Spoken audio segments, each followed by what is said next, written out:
What is up, everybody? DanDanTheFireman here. We have a video from the Illestrator on why you shouldn't start on a Supersport motorcycle.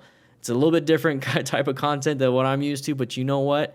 He makes it entertaining, and he has a great message when it comes to Supersport motorcycles and how you should start and what you should start on. So guys, I want you to check out his channel. It's going to be linked in the description, and it's going to be in the first comment. And thank you for sending this in. And if you want to be a part of the Sunday series, go ahead and send your stuff in to DanDanTheFireman928@gmail.com. And we'll see the video and check it out. But in the meantime, let's go ahead and watch this one.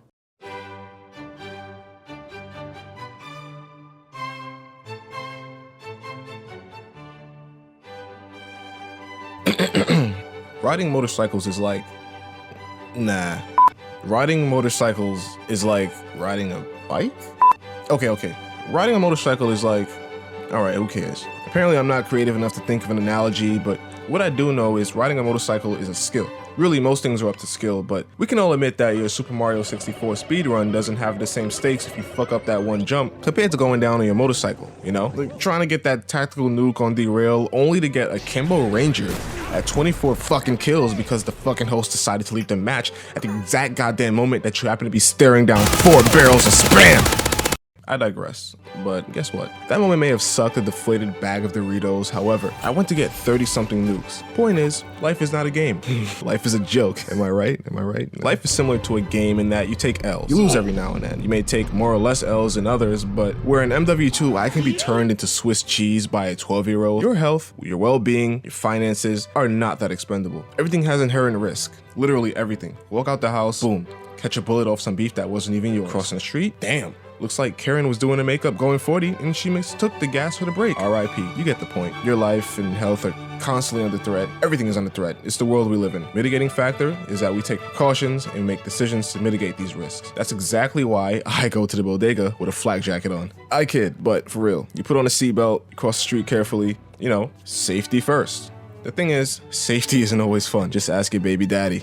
Thank you, I'm here all week. It's the same for motorcycles though. Mitigate those risks. And I'm not even talking about when you suit up for a ride or the habits that you practice on the road. I'm talking about the beginners getting into motorcycles. More specifically, those in the United States. See, here in this beautifully red, white, and blue plate of freedom fries, your average 16-year-old hormonal pimple farm can take a 10-minute multiple choice quiz and then go buy a big old booster. And this is immediately after leaving the DMV. Like they can have the sketchy Craigslist ad bookmarked. If you don't see the issue here, let me explain using highly scientific terminology and professional visual aids.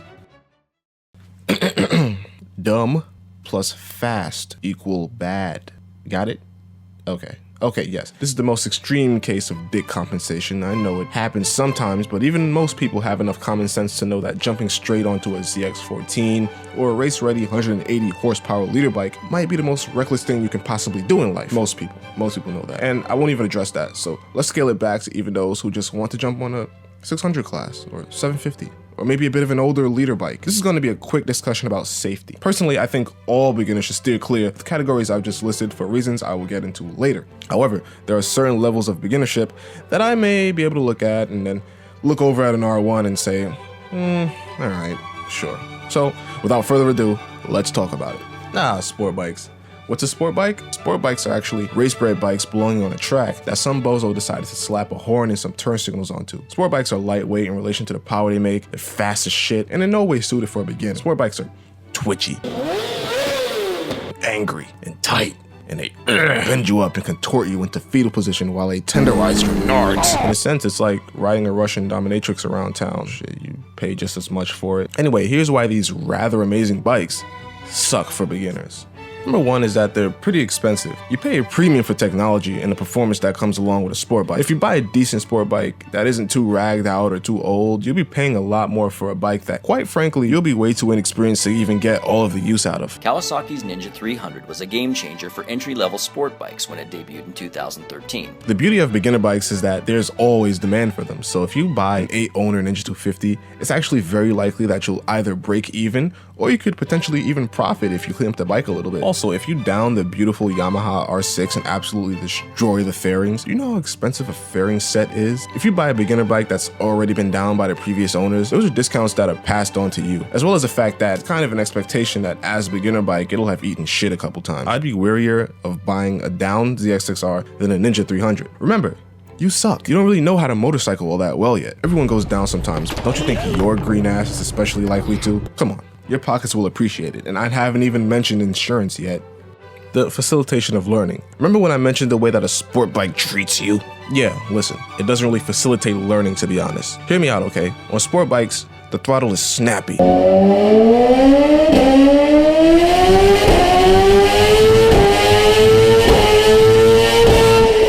And the range is short, and the engine is revved quickly. What this means is that the margin of error is much smaller than it is on bikes with a wider throttle range and slower throttle response. It doesn't help that four bangers and race-tuned engines in general tend to make the most power up top in the range. Beginners tend to death grip the bars instead of using them as a natural resting point. You notice how now let go of your bars, stay leaned over and let go of your bars. You notice how you're able to hold all your weight just by your thigh? Now your hands can be loosey-goosey and be able to sit there. So I just really got to be holding all of my thigh. Yeah. Furthermore, since sport bikes tend to put your ass in the air and your arms angled downward, a beginner may put undue weight on the bars and therefore the throttle. You ever hear of whiskey throttle? There you go. You got it.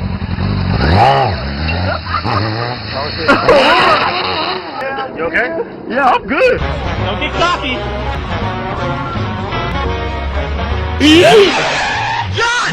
Yeah, it's a real thing. Some people will panic a little too hard and freeze up. And launching, man, you get too cute with that clutch on a sport bike and end up popping it. The front wheel will want to get up and start waving everybody around. You hit a bump and yank that throttle? What if you panic? See, a lot of people use the pretty much trademarked phrase, oh, I'll just take it easy. Well, I'll just take it easy. I could just take it easy, right?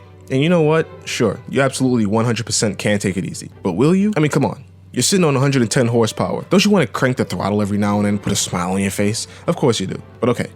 Let's assume you will take it easy and just putt around lugging your expensive engine. The problem with the take it easy argument is that, yeah, you can absolutely do that, but you don't focus enough on actually learning. You're focused on taking it easy.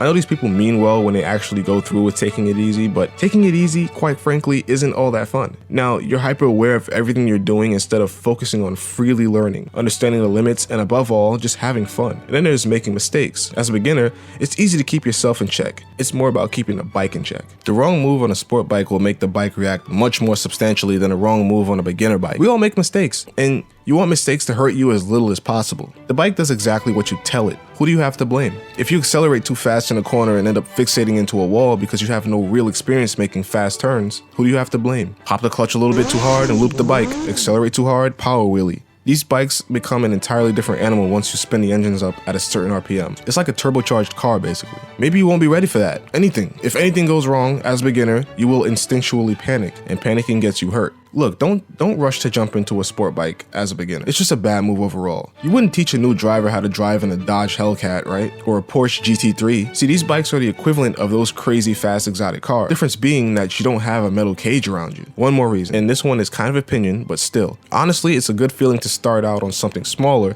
and then work your way up the ranks because you have appreciation for what you get next. It keeps things interesting and new when, for example, you've spent 6 months on a 300 and then jump on a 600 with over 3 times the horsepower. It's a feeling of graduation. I think I've rambled long enough, so let's close this out. Remember when I mentioned the varying degrees of being a beginner? Let me explain. You have the permit only guy. This is the most green motherfucker you'll ever lay your eyes on. See, after the permit test, once again, this guy can do whatever he wants. Mind you, only experience that this guy has is sitting on his homie's Fireblade, starting it up, and then revving the engine.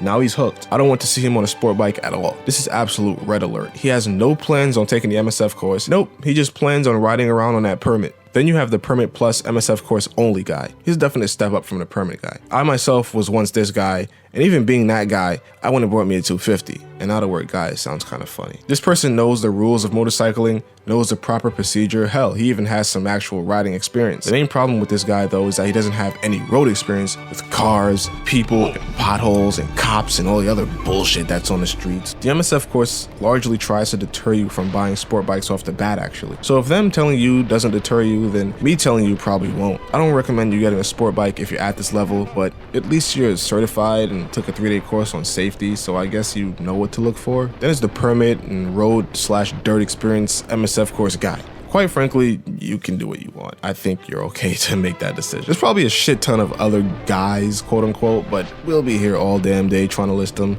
The point is, be smart about your life, health, and wealth. I don't want to see the strict regulation that you see in Europe. I think it's questionable to buy a missile as a beginner, but I want you to have that right in the end. Sure, it's doable, and I salute those that have done it, but you can't just be a follower based off, well, somebody's done it before, so I should be able to do it. Because motorcycling is a skill, and as with any skill, you have to build it up through the best means possible. You have to try your best to be patient and to take the route that will actually facilitate your growth the most. We want you safe, we want you content, and above all, we don't exactly need you raising our insurance rates any more than they are, you know. Regardless of what you decide to turn the key on, we can't wait to see you out on the road. Thank you guys for watching. This is one of those topics that, as a content creator, you definitely, you know, have to interact with it a lot. You know, people want to know what they could start on, or what's the best bike to start on, all that type of stuff. So I figured I would actually like make a formal video about it. This is actually the first video I'm doing on my new Yeti mic. So why don't you leave a comment on how the audio sounds? I know a lot of people were complaining about the audio. If you enjoyed the video, if it made you laugh, leave a like. If you learned something from the video, leave a like. And you know, if you're a beginner, just let me know what you plan on doing. Like after watching the video, you just watch the Illustrator coming to you from the great city of Brooklyn. Peace out.